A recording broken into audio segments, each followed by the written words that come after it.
Job లేక ఇబ్బంది పడుతున్నారా? అయితే మెడికల్ కోడింగ్ మీకు మంచి ఆప్షన్. వెంటనే కాల్ చేసి కోర్సులో జాయిన్ అవ్వండి. నమస్కారం అమ్మ. నమస్తే సంగీత.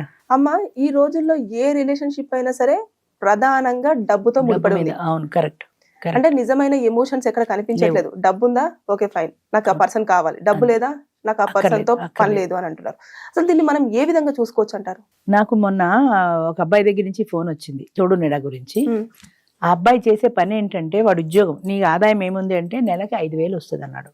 5,000లో నీకే సరిపోదు, నీ భార్యకి ఏం పెడతావా అంటే మాక్సిమం 10,000 వేసుకోండి అన్నాడు. ఏం పని చేస్తావన్నా, ప్లాస్టిక్ సామాన్ల బండి నడుపుతాడు వాడు. వాడికి కూడా తోడు కావాలి, నిజమే, కాదని అనలేము. కానీ వాడిని ఎవరైనా పెళ్లి చేసుకుంటారా?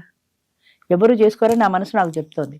30,000 అంటే ముఖం చూడాలి. ఆటో వాడు సంపాదిస్తున్నాడు ఈ రోజుల్లో 30,000 ఒక సంపాదన అంటుంటే, 5,000 సంపాదించే వాడిని ఎవరు చేసుకుంటారు? వాళ్ళలాంటి లేబర్ ఎవరైనా గోచి బస్సు నీ వెనకాల బండి దోసుకుంటే, అది కూడా ప్లాస్టిక్ సామాన్లు అమ్మేది లాంటిది కావాలి. కానీ ఎవరు రావట్లేదు ఈ రోజుల్లో. అందరూ అంతో ఇంతో చదువుకున్న వాళ్ళే వస్తున్నారు. ఒకప్పుడు తోడు నీడకి పేదవాళ్ళు కూడా వచ్చేవారు, లేబర్ వచ్చేవారు, పని మనుషులు లాంటి వాళ్ళు కూడా వచ్చేవారు. వాళ్ళకి ఫ్రీ ఉండేది, వాళ్ళ దగ్గర డబ్బులు తీసుకునే వాళ్ళం కాదు, ఫ్రీ భోజనం ఉండేది వాళ్ళకి. ఛాన్స్ అదే 500 కట్టకర్ల వాళ్ళు కూడా 2-3 సార్లు వచ్చి రావడం మానేశారు. ఎందుకంటే వాళ్ళు ఈ గిన్నెలు తోముతూనే బతకాలనుకోవట్లే. ఇప్పుడు ఈ వీడు బండివాడు ఉన్నాడు, వీడిని చేసుకోవచ్చు, వీడిని చేసుకోదు. అది దానికి కూడా ఊహల్లో ఎక్కడో ఉంటుంది. నన్ను కూడా కార్లలో తిప్పేవాడు కావాలి అని. కానీ కార్లలో తిప్పేవాడు అంటే వాడికి కొన్ని క్వాలిటీస్ ఉండాలి. ఈ అమ్మాయికి నువ్వు చదువుకొని ఉండాలి, నువ్వు మోడర్న్గా ఉండాలి, నువ్వు ఏమీ లేవు కదా, నేను ఎలా చేసుకుంటాడు వాడు అన్న ఆ భావం లేదు. నాకు డబ్బున్నవాడు కావాలంతే. నేను ఇంకా ఇప్పుడు 50 ఏళ్ళు వచ్చి ఇప్పుడు కూడా ఇంకా గిన్నెలు తోముకుంటే ఎట్లా బతుకుతాను? ఇప్పటికైనా నేను రెస్ట్ తీసుకోవాలనుకుంటున్నా. అదొకటే వాళ్ళ మైండ్ సెట్. కాబట్టి డబ్బును వాడైతే నేను హ్యాపీగా రెస్ట్ తీసుకుంటాను. నాకు కూడా బోల్డ్ కోరికలు ఉన్నాయి. సినిమాలకు వెళ్ళాలి, సరదాలకు వెళ్ళాలి, ఈ సరదాలు తీర్చేవాడు కావాలి.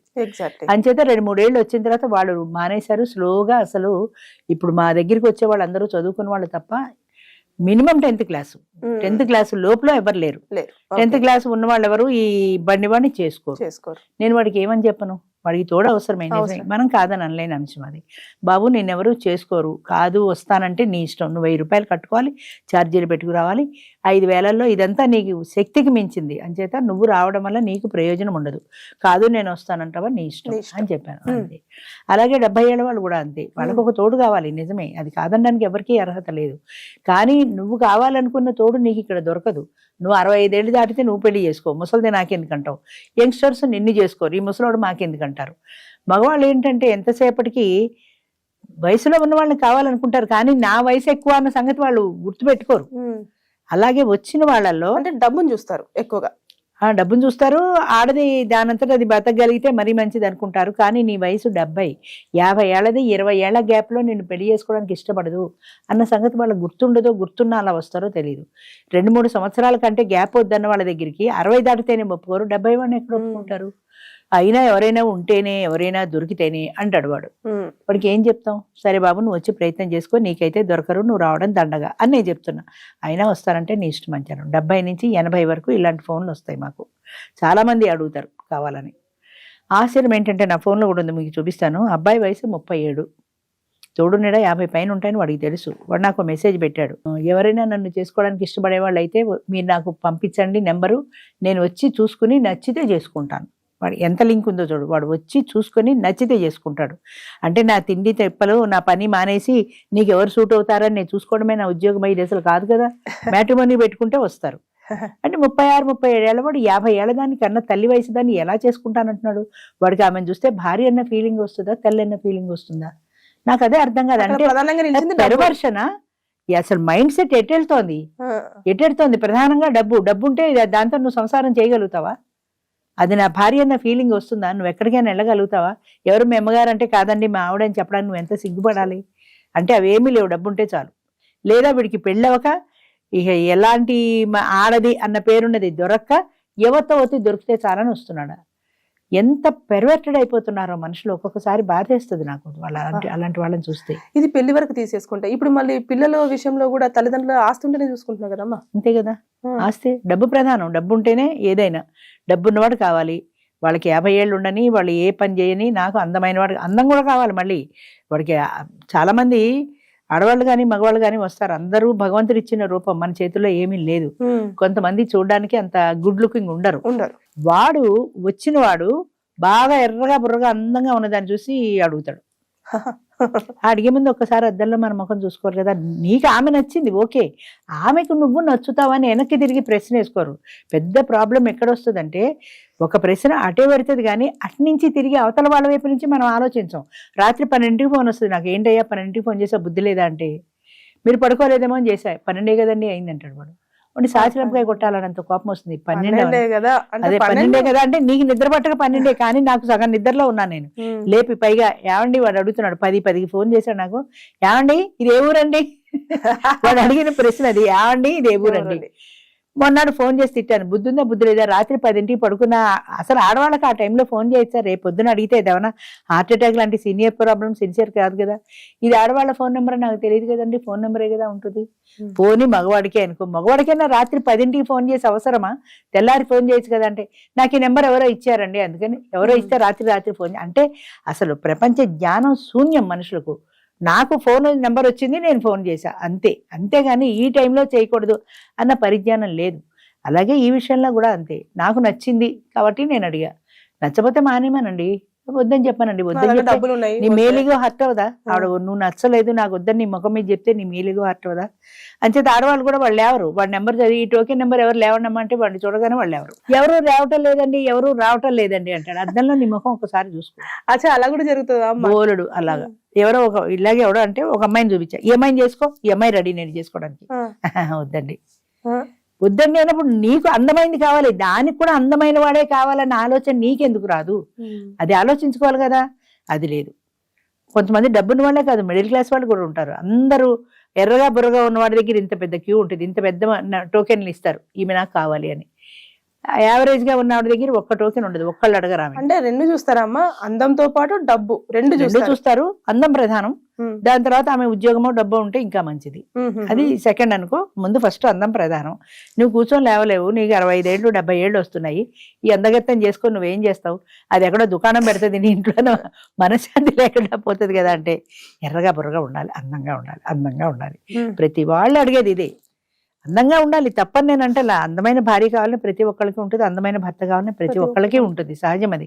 కానీ దానికి ముందు మన స్థాయి చూసుకోవాలి కదా.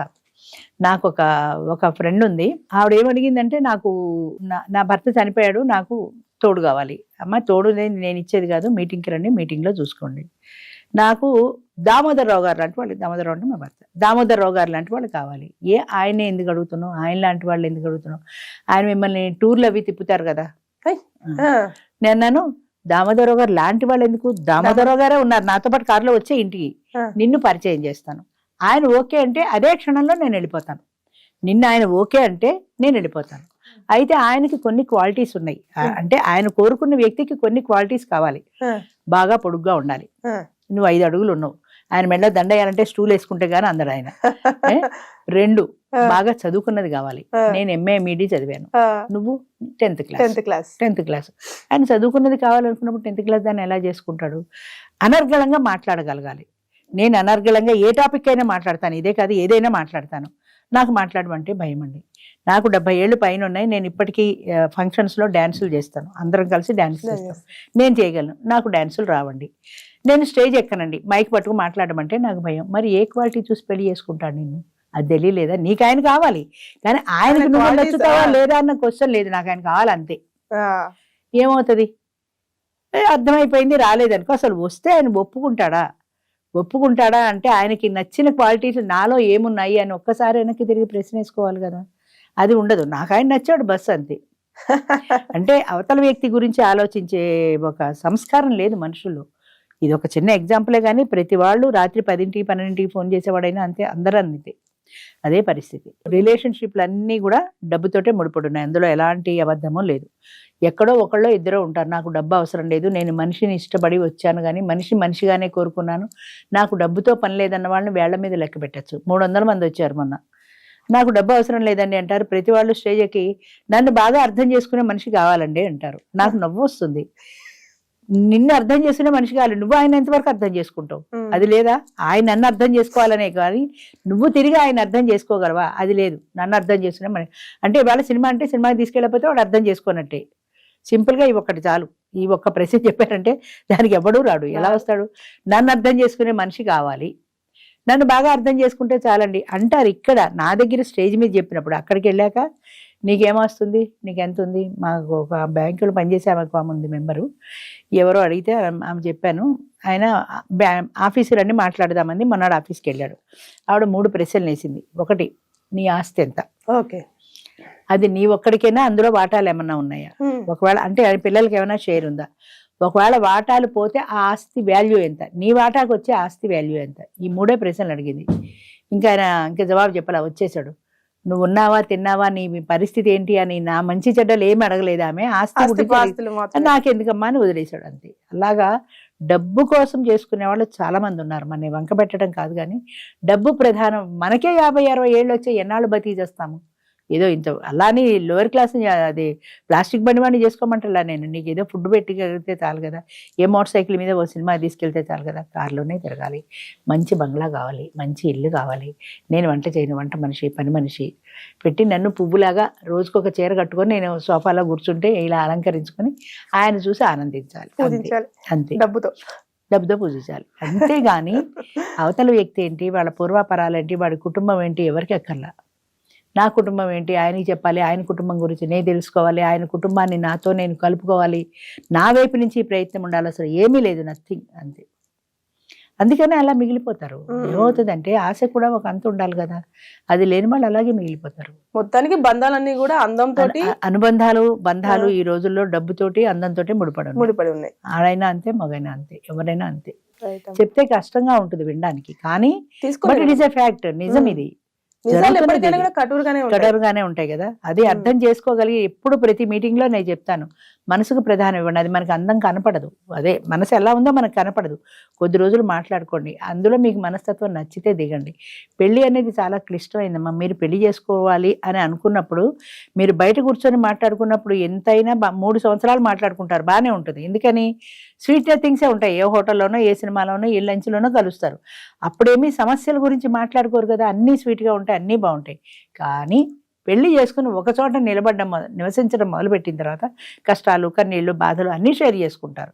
అబ్బా నాకు బాధలు వద్దు బాబు అంటే తప్పదు కదా, భరించాలి కదా.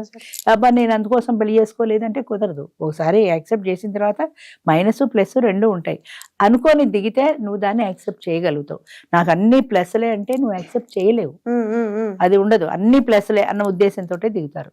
నువ్వు దిగేటప్పుడే ప్లస్లే కాదు మైనస్లు, సినిమాలలాగా ఎత్తుకుని తిప్పుతాడు అని అనుకోకూడదు. కొన్ని రియాలిటీ కూడా ఉంటాయి అని, మైనస్లు కూడా ఉంటాయి. ఆ మైనస్ని ఫేస్ చేయగలిగిన ధైర్యం నీకు ఉండాలి, ఓర్పు ఉండాలి, సహనం ఉండాలి. అది ఉండదు. ప్రధానమైన కారణం ఏంటంటే అది ఉండదు. అది ఉన్నవాళ్ళు హ్యాపీగా పెళ్ళిళ్ళు చేసుకుంటున్నారు. ఇప్పటికీ మా దాంట్లో కూడా హ్యాపీగా ఉన్నారు. బంధం, అనుబంధం అనేది మనసుకు సంబంధించింది, డబ్బుకు సంబంధించింది కాదు. అది మర్చిపోకూడదు. థ్యాంక్ యూ అమ్మా.